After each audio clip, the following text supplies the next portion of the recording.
Gabay sa pagbasa, Pantig Ra. Bago ang lahat, please don't forget to like and subscribe to my channel. Kamusta kayo mga bata? Ako ulit ito, ang inyong teacher, Riri. Ngayon tayo ulit ay magsasanay magbasa ng pantig. Una kong babasahin at pwede nyo akong sundan. Ready na ba kayo? Tara, umpisahan na natin. Ra, ra, ra, ra, ra.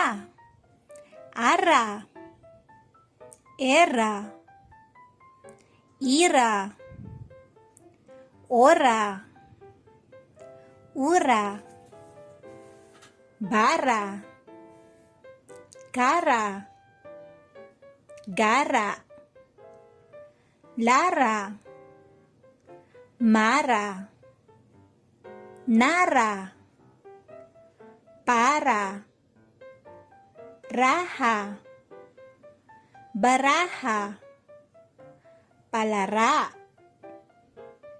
si, ang, ay, may, si ara, si ora, ang nara, ang palara.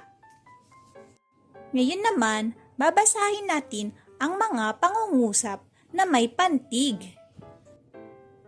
Si, ara, ay, papara. Si ara ay papara. Si, era, ay, raha. Si era ay raha. Si, ira, ay, may, baraha. Si ira ay may baraha. Si, ora, ay, may, palara. Si ora ay may palara. Si, ura, ay, may, nara. Si ura ay may nara. Good job mga bata! Huwag niyong kakalimutang mag-practice pa magbasa at subaybayan niyo ulit ang mga susunod ko pang video para matutunan niyo ang iba pang aralin. Maraming salamat at hanggang sa muli, paalam!